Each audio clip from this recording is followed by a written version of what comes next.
thank you all for getting back here on time. You guys are doing terrific. Weren't those first two speakers really good? Okay, well you're in for another treat. I want to introduce Chance Carpenter. Chance I've known for quite a while. He's one of the first people I met when I moved here from Minneapolis. I met Chance actually at Club E, and he was their lead person for a long time, where he did all kinds of very creative things regarding teleconferences and split screen stuff. I mean, this is going back. Some of the stuff that he's been working on, he was like literally a pioneer. He was doing things that we saw that we thought it was like Star Trek kind of things, and we were just always fascinated with Chance's ability to be able to be on the cutting edge. So Chance has been extremely busy, and so I'm really honored that he could take time out of his schedule, because he had to move some things around. But Chance will be talking about various different things regarding video, and also throwing some social media things, and also what he'd like to do is have a little bit of a Q&A for you guys, rather than just give you content, find out what kind of content you want. But Chance, so let's give it up for Chance Carpenter. He's a pioneer in video, and this guy's going to blow it up. Thanks, Chance. Thank you, Ira. Hello, everybody. Good afternoon. Happy holidays. Couple things. I stopped at P.F. Chang's before I came here to have lunch. It had been a while since I'd been there. I went to the one over here on Scottsdale Road. And while I was there, a woman started choking. And the manager, who was halfway across the restaurant, I didn't really know what was happening until this was all underway, ran across the restaurant, got her out of her chair, did the Heimlich maneuver on her, and saved her life. And it was like, you know, I walked out of there to come over here. And so one thing that I was really struck with was, first of all, if you don't know how to do that maneuver, learn it. I actually have done it myself on someone, and I encourage you, so it's an aside. But, you know, I'm in my head thinking, what are we going to talk about today? And it all seemed to kind of pale in comparison to that. So in the midst of the holiday season, and I know a lot of people are struggling out there, it all put it into perspective for me. So I wanted to share that. The other thing was that my fortune cookie said, you will be rewarded for being a good listener this week. So, and on the heels of that, I brought a PowerPoint presentation. I was just going to refer to a couple of slides, and it was corrupted for some reason. The file was corrupted, so I don't have access to that. So I'm even going to be a better listener, hopefully. I'll talk a little bit about some of the things that I do, and then I want to hear from you and talk about what you guys are dealing with, what your concerns are, what questions you have. So first, I want to start off with one of my favorite daily cartoons. I think this says it all, to be honest with you.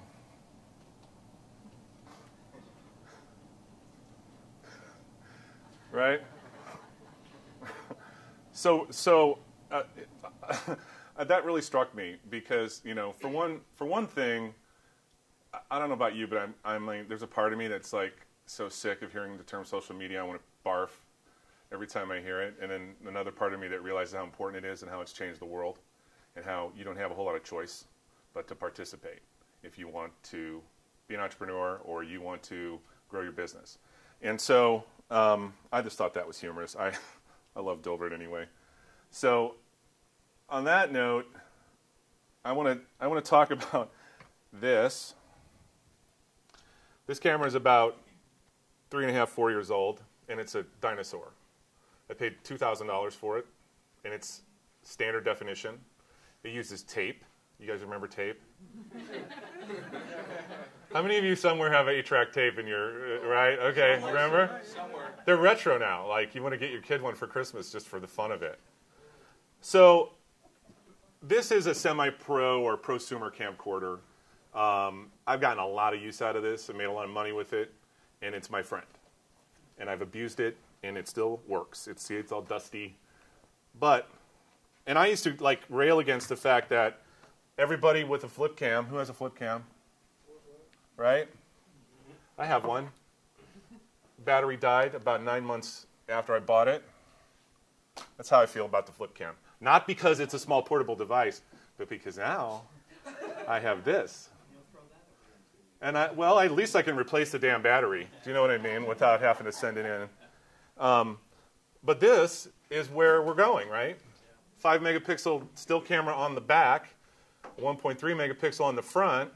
I can call anybody on any number of apps that are signed up, including Skype, and do video conferencing with them. So they can see me, or I can press a button and show them what I'm looking at. It's just amazing, right? Now, the only thing that they didn't do that would have been great with this is to put an HDMI output on it. You know what that is? Anybody not know what HDMI is? I don't know what it does. I have one, but I don't know what it does. Yeah, high definition media interface, right? It's video, high def video, and audio on one cable, right? And it's kind of the standard for Blu-ray players and high def devices. So, and they make a mini plug version of it, just like mini USB. So if this, and I kind of think they left it off on purpose, to be honest, because they don't want you using this as a DVR or all those things. You can still do analog output through the USB if you have a couple little dongles, and I could just put that up there, and if I have my PowerPoint in here, I probably could have presented it that way. But, and the only other thing it needs that the Flip has is this has got a great little, it's got a little thing to screw it onto a tripod. How many of you have a tripod? Good. If you don't, go get one. I'm sure that somebody makes an aftermarket thing that I can clip this into, and it'll support a tripod, right? So, and it does a lot more than this. And that's why I like it, and this is where we're headed. So like it or not, for somebody who, you know, has made his living, at least partially, producing video with stuff like this or that, it's really true that just about anybody with a webcam is a video producer, right? I kind of come to embrace it. And if you really want to make video and put it on your website, you can. But I think we all know the saying that just because you can do something doesn't always mean you should, right? Do you know what I'm talking about? A lot of things I can do, right? But I don't do them because I wouldn't be married anymore. Joking. I'm joking, honey, really. So video production can be one of those things. Yeah. Oh, sure. Oh, yeah. Okay. I'll direct. Okay. No, I'm teasing you. So video production can be one of those things. There is a time to call a professional, right? When are some times you would call a professional? When? When you need an operation. When you really need it. When do you need it? When do you need it? For video production, let's just use that as a specific example. When do you call a professional? You need a commercial. When? Infomercial. Okay, you need what? So you need better quality, right? What else? Wedding. Okay, but what conditions? Here's what I'm fishing for. You don't have any time. You're up against the deadline, right? You got better things to be doing with your time than figuring out how this works. And then what I do with it after I've got it in here, which we'll talk about, that's the hard part. This is relatively easy.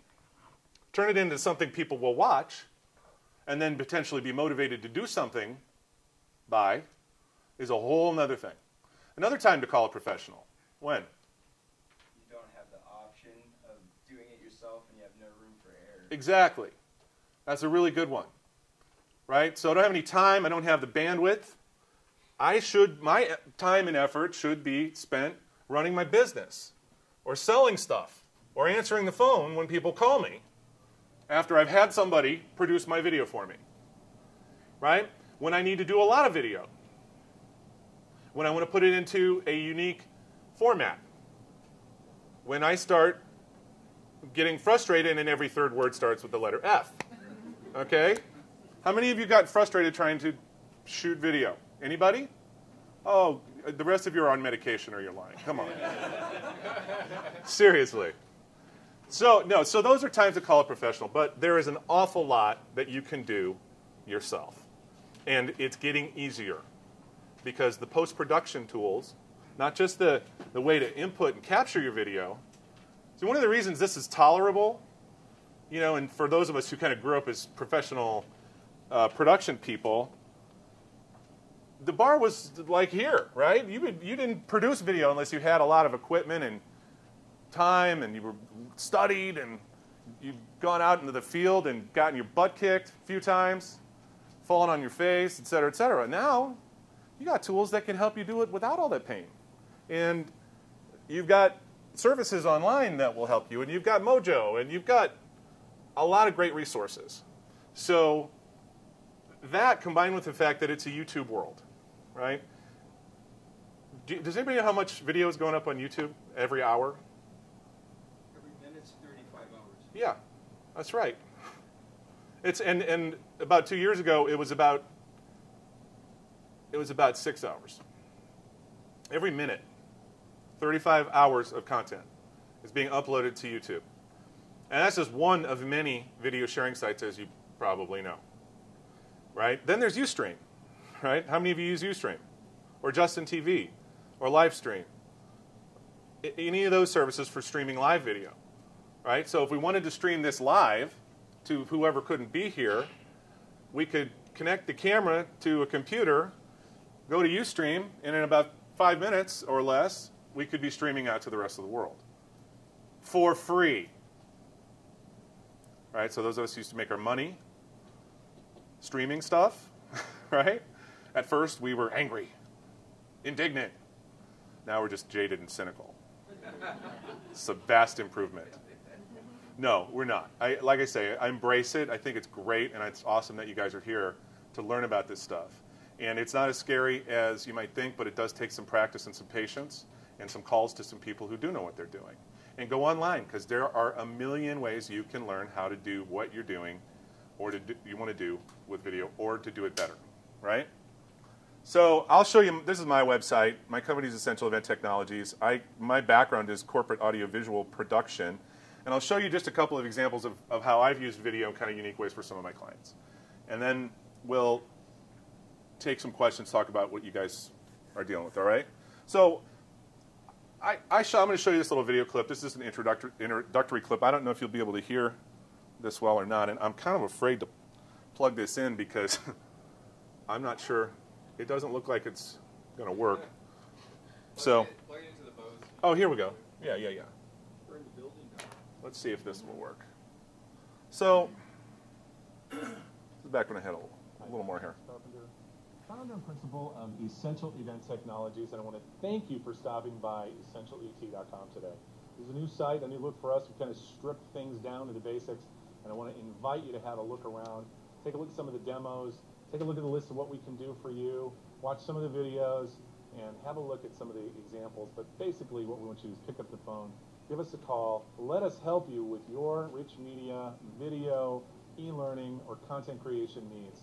We've got all the solutions and can help walk you through the maze, get you to the other side safe and sound, get you productively and profitably leveraging these new technologies on the web for you and your business. Give us a call. We'll talk to you soon. Bye-bye. So short and sweet, right? But I used this and I used lighting. I had a whole setup, and it took me, an hour and a half to get to that point, right? So I'm not saying it's fabulous, but it's short. It's lit bright. I'm wearing a microphone. You can hear what I'm saying.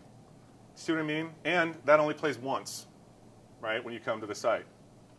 So if you put video up, I would highly recommend, don't force people to watch your video every single time they come back to your homepage, right?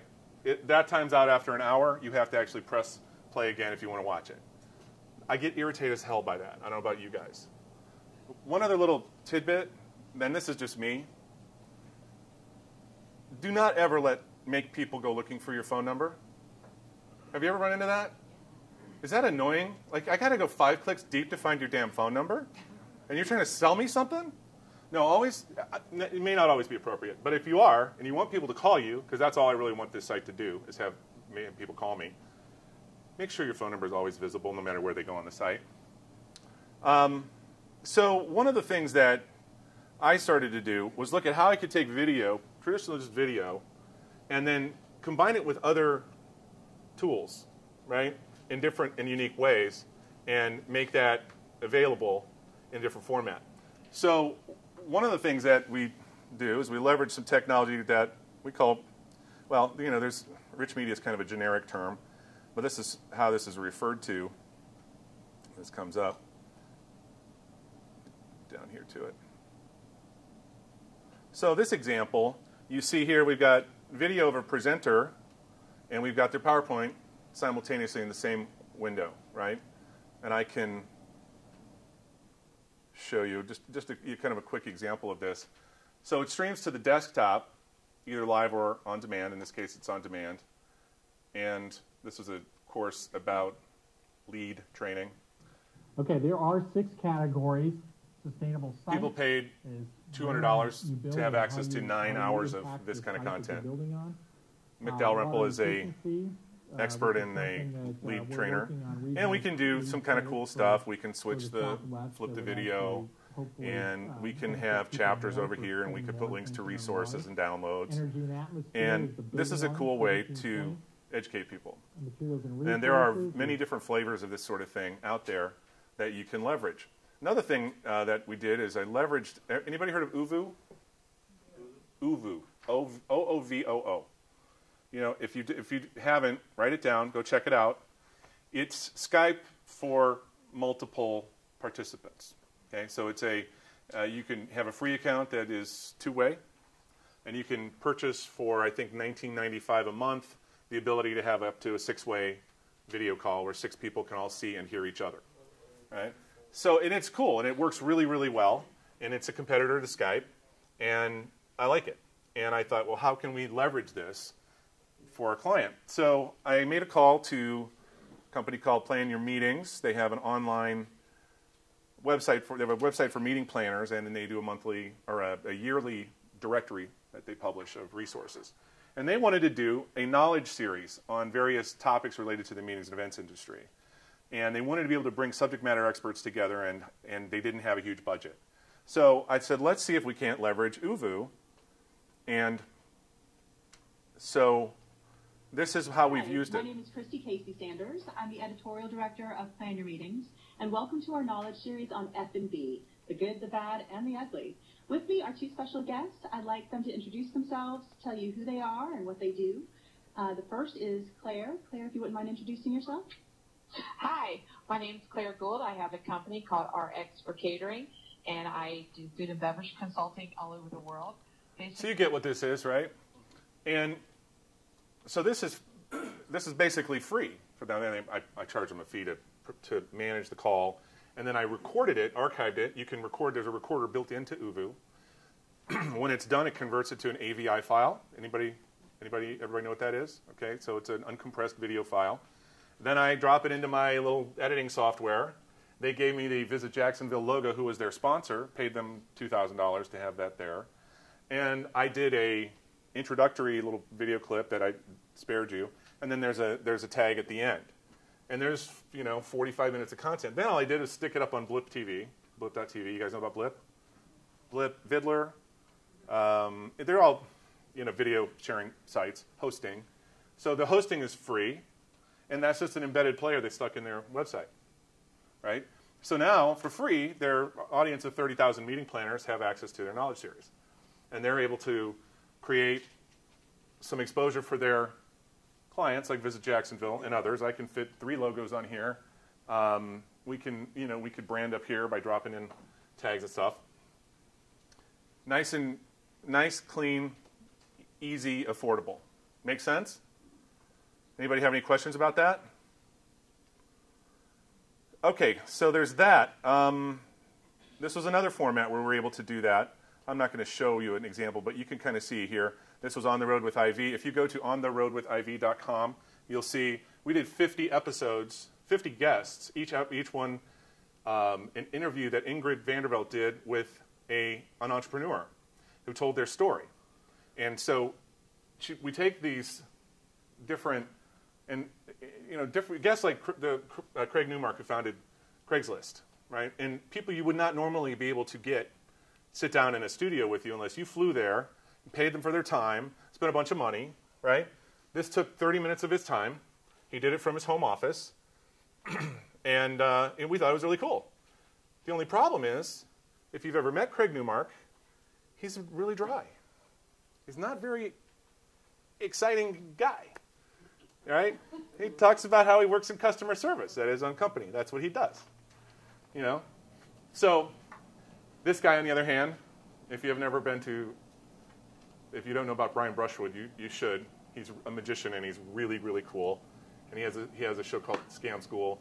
Peter Himmelman, FuriousWorld.com. Check it out. He has a studio in his basement with 5 cameras that he set up for $20,000. A full 5-camera switch. A studio that would have cost you 10 years ago a couple $100,000 easy. And he broadcasts a show called Furious World where he has guests. He has a band. He's an incredibly talented musician. And he promotes himself and his brand, Furious World, every week, streams it using Ustream over the internet. Streams it for free. And they have a really significant audience that they've built. Ingrid, we broke this down, I started to tell you, into 5 to 10 minute chunks, right? Because it's a YouTube world. And people have the attention span of a TT fly. Well, they do, and most of us don't really have that much time, right? So that's another thing. Asking people to sit down and give you 30 to 45 minutes of their time is asking a lot. So short and sweet, I think. The more you can do that, the better off you are. And then the last thing I kind of want to talk about is the dirty little secret. There's a dirty little secret about video. Anybody guess what it is? If you have a presenter, or if you are a presenter, how many of you get in front of the camera? How many of you think you're confident in your ability? You think you're a good speaker? Okay, let me pick on somebody. Raise your hands again. Who wants to volunteer? I'm going to do a little test. Who wants to volunteer? Stu? Yeah. Okay, stand up for me. So I'm sure you are a great speaker. I haven't heard you speak in front of an audience, but I'm going to ask you to do something, okay? What? You know the song Don't Stop Believin' by Journey? Yeah. Can you sing it for us? Yeah. Okay, let's hear it. Just the beginning lines. You know the beginning, right? Just the first. I just know the chorus. Okay, there you go. Let's hear it. Don't stop believing. Hold on to that feeling. Excellent. That's awesome. Thank you very much. Okay, so I would say that Stu is bold and courageous and crazy. Okay. And he's probably a great speaker, but I'm sorry, I don't think I would pay to come and hear you sing. Do you know what I mean? Right? And that's how it is for a lot of us. So you need to know your own limitations, and you need to get in front of the camera and practice. And ask yourself and others if what you see is engaging. Because the dirty little secret is that a boring presenter, somebody who's not engaging live, is not going to be improved on the other side of a video camera, right? That's the truth. You can videotape somebody who's boring all day long, and they are not going to get any more exciting when you watch it back. It is not going to happen. So do not delude yourself into thinking that because you're a great speaker in front of an audience, you're going to be great on camera. You might be, but you might need some practice. God, I did a video clip of a guy that is a professor. He gets up in front of hundreds of students and talks about incredibly complex stuff with a tremendous amount of confidence. And you put that guy in front of a video camera, and he turns into a 3-year-old. It's unbelievable. I needed him to say 4 lines to introduce another video. Do you know how much tape I shot? 45 minutes. Just to get a tape that was tolerable, not even good. I wanted to kill myself, and then him. And then I wanted to reanimate him and kill him again. No, it's seriously, you got to practice, right? So, yeah. Quick question regarding getting someone else. Say, for example, you want to have a video featuring 2 of the people that you did on the previous Sure. slide. What's the preparation for that? You send them your subject matter in advance. Did they send them equipment? You know, No. make sure they have equipment, or how do you ensure they have a video camera and that sort of thing that they can, you know, what you do? The video of Uvu and this even, they're just using webcams. You just have the webcam on the laptop? Yeah. 99% of the time they're using a webcam that's built into their laptop. I could use my phone now because I can connect my phone to my Wi-Fi in my house, and I don't even have to worry about use a 4G network. And then editing that, once you get that content, you may not want to just stream it the way it is. You got to do some cutting and splicing and that kind of stuff. Yeah. What do you recommend there? Well, one of the things that, how many of you heard of Final Cut Pro? Heard of that? It's a very well-known video editing software. It's about $1,500, and there's an incredible amount of brain damage involved in learning how to use it. Really. Like, if you don't love video editing, do not waste your time and money. I have never, I've made it a part of my religion not to ever buy a copy of that software or even ever use it or learn how to use it. Because there are people out there, that's all they do. And they are really good and really fast. And they know all the tricks. And they are worth your money. Really. Really. So don't go buying any video software that is going to take a lot of time for you to learn unless you've got a lot of time to sit and learn it or you're passionate about it. I am a reluctant video editor. I hate it. I don't like sitting in front of a screen for hours doing tedious stuff. I'd rather be here doing this, right? But I do it. I've learned to love it. I've gotten fairly good at it. But when it gets tough or complicated or tricky, or I need a professional, I call them. Now, that said, there's a bunch of software out there. Pinnacle is one that I use. It's the lightweight version of a software by a company called Avid. There's Sony Vegas. There's a number of similar softwares that are pretty easy to use. iMovie. You know, seriously. If you're a Mac user, iMovie. Windows Media Movie Maker is not great, but it works. It works, you know. Camtasia, how many of you heard of Camtasia? Camtasia is a great tool. I use it all the time. It's like $200. It's worth it. And that's a screen capture software, right? So in many cases, I've used Camtasia combined with other tools to create stuff that I doing using screen capture. That's an... We're just going to call you. Okay. A number of us, yes, do. And another thing, I want to, since I'm thinking about Camtasia, if you guys are worried about your content, let her in. Oh, hello, hi. You guys, this is Jen Kay, and she's gonna be speaking tomorrow. And I wanted to tell you this. I knew you were coming, so I thought I would wait. I appreciate that. I have a rule, right? And I figured this out early when I met her. When it comes to Jen Kay, I hear and I obey. So you guys do what she tells you, all right? She's awesome. You guys will hear from her tomorrow. So if you have content that you don't want the rest of the world to have access to, do not put it online. Don't delude yourself into thinking people can't steal your content. They can if they want to. The thing is, most of them don't want to. So that's the other thing. Most people will not go to the trouble to steal your stuff unless there's some motive for it. And in fact, if you got one person out of 100 to care enough about your stuff to go steal it, pat yourself on the back and write that one off. You know, you probably never know anyway. So don't worry about it. But anybody with a copy of Camtasia or similar screen capture software can record your stuff anytime they want to. Now, there's not to say you shouldn't put your stuff behind a payment gateway and charge people for it. You know, that's not to say that at all. But if they want to record it, they can, and they will if they want to, right? So, did I answer your question? Not really. Oh. Okay, so let's get back to that. Well, just when you're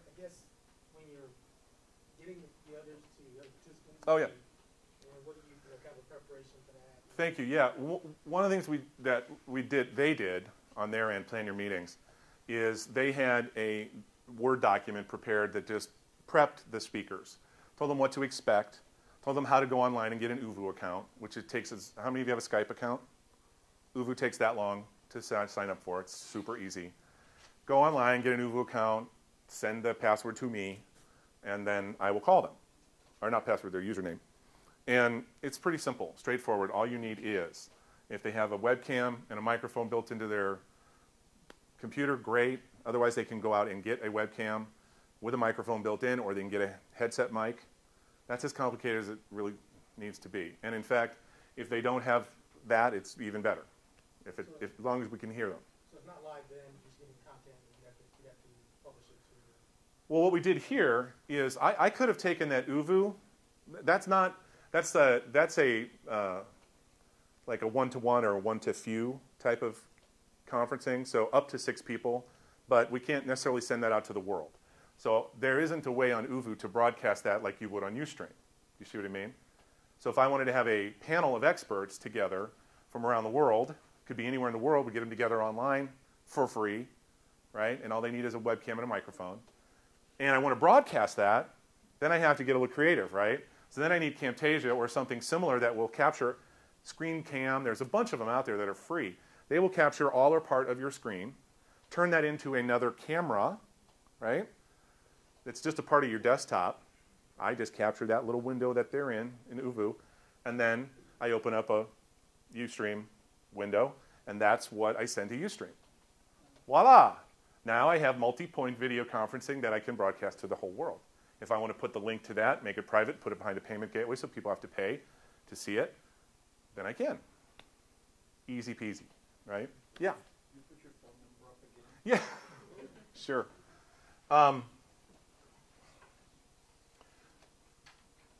All right, so we prep them in advance with a, just something that we send everybody. I try, because they're paying me, if possible, to get them online the day before or an hour before to make sure that everything's working. 9 times out of 10 it does. 1 time out of 10 they have forgotten to plug something in, or they haven't selected something, or whatever.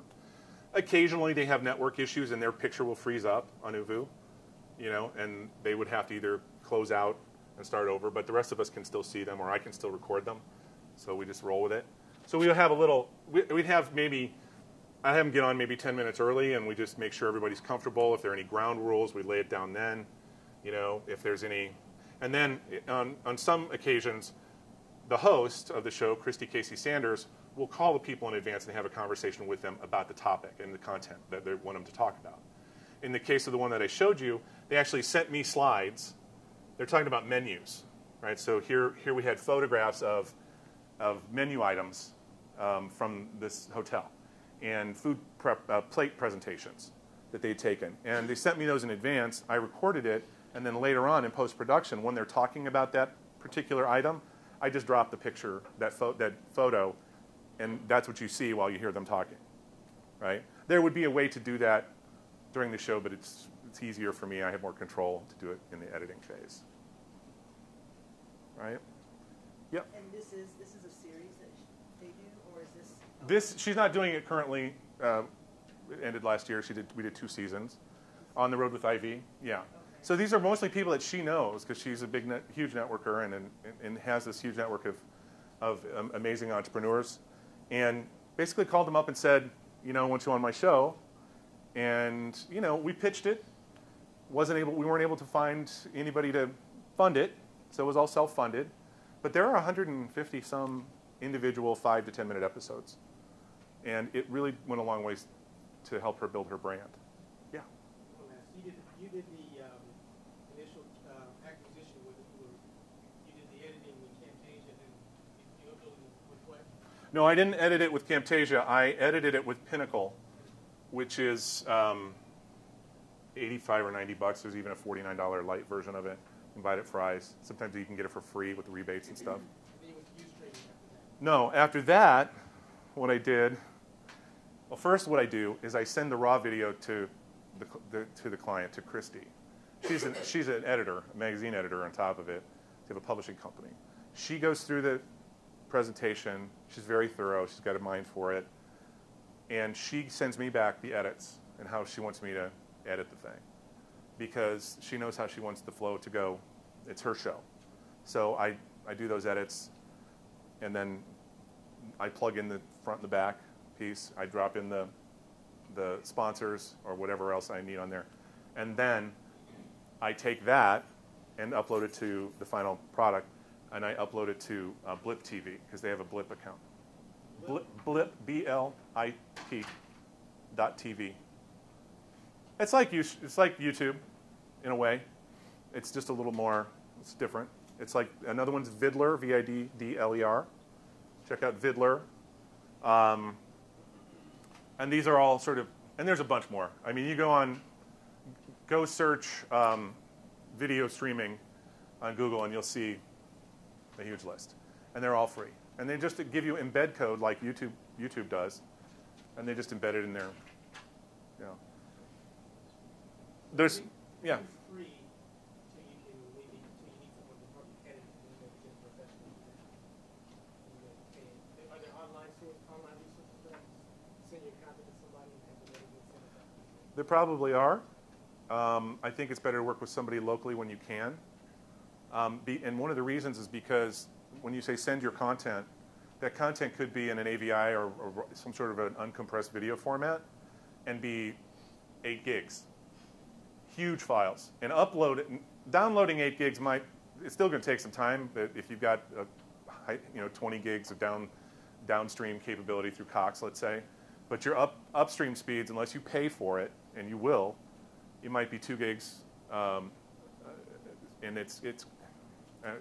they're gonna 2 megs. I mean, they're gonna charge you if you really need it. It's gonna take forever to upload those big files. So, you might have a relationship with somebody that's remote, but you're probably going to be actually sending the content through the mail, to them. What else are you guys dealing with? What other questions, challenges, issues have come up for you in this process? None? Just pain-free, smooth sailing? I paid them to do it. I don't have any challenges. My wife one time, we wanted to put tile in the house, and she's like, "We can do that." I said, "You and your next husband can do that." Because if you want to stay married to me, we are not going to lay tile on this house. I will pay somebody to do it. And 13 years later, yeah. I'm just interested, is this something, a service that you could provide? I have international friends, and I've recently started a blog, and I would love to do something like the Knowledge Series with high-level executives, industry experts who are overseas. Mm-hmm. Is that something that you could work with? The biggest obstacle there is the time difference. Okay. It's not technical, and we're making assumptions that they and you have access to high-speed internet, reliable high-speed bandwidth. Right. Right. But if you do, there's nothing. And they're in the IT industry, so they all do. Yeah, it's from a technical perspective, it's kind of a walk in the park if they're plugged in and connected, and then it's just whether people want to get up in the middle of the night, and you know what I mean? Because if they're halfway around the world, but we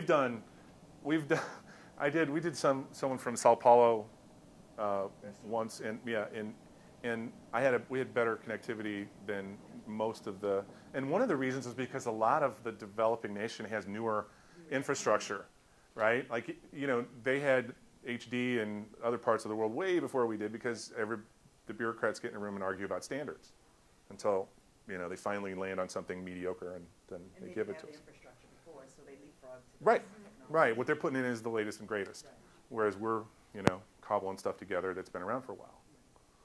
There's never a crowd on the leading edge, right? And so if what you're doing is cutting edge, you're going to have to find your way, and you're going to have to ask for help, and you're going to have to dig around, and it's going to take extra time. And if you've got it, the good news is you walk away with knowledge you didn't have before. And if you don't have the time, then you pay somebody. And if you're going to get in front of the camera, and you haven't done it already, practice. Practice, practice, practice, okay? You don't have to necessarily record yourself, but it's a good idea. If nothing else, plug an external monitor in and watch yourself, right? Yeah, Stu. I have an even cheaper way to do it, simpler way to do it, and that is what I used to do when I was doing workshops is stand in front of a mirror and just look at yourself doing it, because you have no idea, like the camera doesn't lie, the audience will, because you could be doing certain facial things, sounding a certain way that just isn't exactly right. It does too lie. It adds 10 pounds.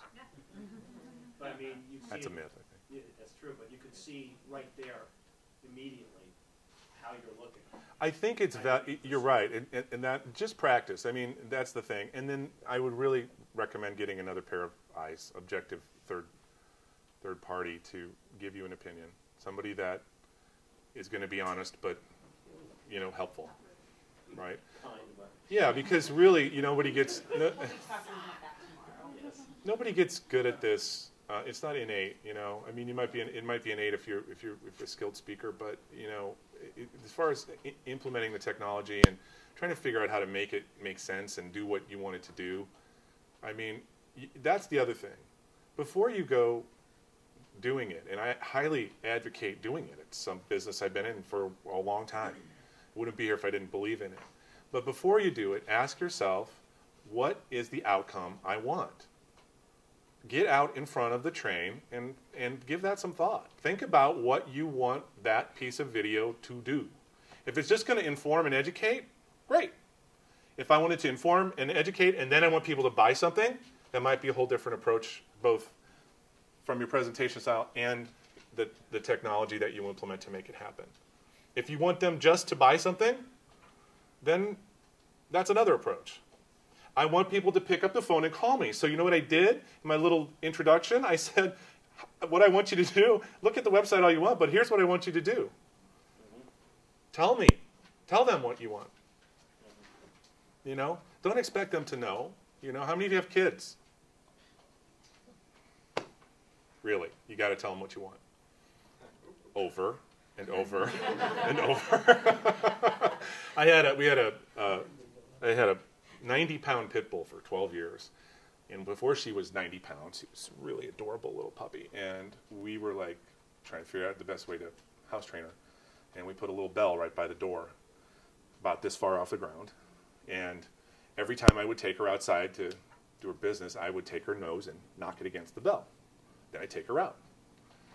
And about 2 weeks after doing that every day, all of a sudden I hear the bell. Done deal, right? Of course, I should have put a bell on the other side of the door so when she went back in, she didn't bark. But yeah, so yes, we have 5 minutes. And anybody, yeah? Real quick, yeah, when you are streaming an event live, I mean, what do you recommend for that besides maybe a Ustream account? Yeah, I mean, most of the time, Ustream works great, right? Now, there are some limitations, right? If you need it to be broadcast quality, you're not going to use Ustream, right? Although it's getting what's kind of the high end of Ustream. They'll stream in at 264, and it's damn near HD. Back in the day, I used to talk about HD. It was out there, but I used to tell people to stay away from it because it was going to be a while.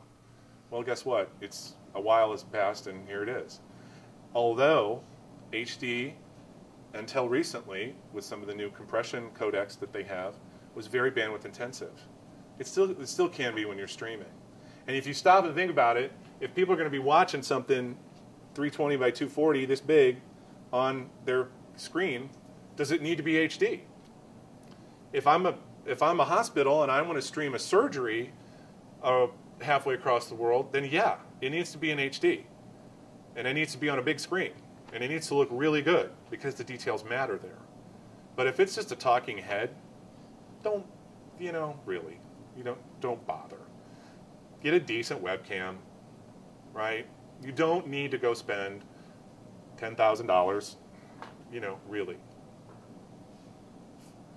$100 with a 2-year commitment. Don't tell me you're afraid of commitment. I don't want to hear about that. So, I made a joke with the flip cam. This is still a valuable tool. You don't want to make light of it, but really, this is kind of, I'm interested to see how much longer these are around when these are ubiquitous, right? And how many more car accidents we have now than we did, because it's a. So I think there's a lot to be said. One of the things I will say, kind of getting back, and I know you probably heard this earlier, do yourselves a favor if you're going to shoot your own video clips. It's okay if you do it. I mean, really, there's a place for it. But keep in mind that it's like first impressions. You get one shot. And if the quality needs to be there, then either hire somebody that's got the gear, right, and can make it look and sound good, right? Not great, maybe even, but you know, don't put the camera over there and stand against the wall over here if this is what you're using. People won't hear you, or they'll hear the airplanes or the cars going by, right? You know, do not frame your shot from here, right? Ladies, it's not a good look, right? Frame it right. Frame it here. You know, think about those things. And get another opinion before you put it out there. So, I mean, it's pretty simple stuff when you think about that. But it's complicated when you actually get into stuff that needs to look and sound good. I didn't want people coming to my website and, you know, seeing a handheld, you know, hey, it wasn't lit well and they couldn't, that, you know, first impressions have to be right. But if I'm out and about, I'm like, these guys do a great job of just doing the candid stuff. In that case, you know, there's really sometimes nothing wrong with this, you know? Hey, come on, you know? So there's a time and a place for everything. Stop again and think about what you want this video clip to do. What do I want it to do? What's its purpose? And that will give you some guidance, right? Think about the videos that you watch. I just saw a video that somebody made of their 10-year-old daughter. They took a photograph of her every single day from the day she was born and put it together. Have you seen this? Right? Think about the viral videos that you watch. Charlie bit my finger. You kidding me? 110 million views of that thing or something ridiculous. But guess what? It's funny as hell. People watch it for a reason. Why? Why do they watch it? Because it's funny. You know? The history of, was it history of dance? Right? Yep. Until recently it was the you know? Yep. Right? Brilliant. It's brilliant. It's hysterically funny. Moves people. People are moved by that. So think about what will move your audience, right? Into action. If you're here because you sell stuff, think about the call to action and how it comes across and what it is. And if you're not the person to get in front of the camera, hire someone who is. Get some talent, right? That does that. You know, so either practice until you're comfortable and good, or bring somebody in. Any other questions? I think we're out of time, but we got time for one more. No? All right, so call me if I can help you. Thank you for your time. Thank you, Ira. Appreciate it. Okay. All right. Thank you, Chance. That was what I love about hearing Chance when he talks about video and all the ancillary things is this is the guy that always has those little ninja things that, you know, when he walks away, go, well, what about this and this? Because he always been able to dig out things that nobody else seems to know about. But thank you. Thank you. 10-minute break. So we'll be back, say, in about 10 minutes, and we've got Caleb Nation who's going to be speaking, and Caleb is in the back of the room. Caleb had his own radio show at age 14. He's nice. On YouTube everywhere. He's got millions and millions of hits on his videos, and this guy is a rock star. And so you want to be back in time so we can hear his story. I'm anxious to hear what he's got to say. Yes, and also, anybody, you get a moment, you do a couple testimonials for any of the speakers that you heard on the break. We have a room set up down the hall a little bit. And thank you very much. We'll see you in 10 minutes.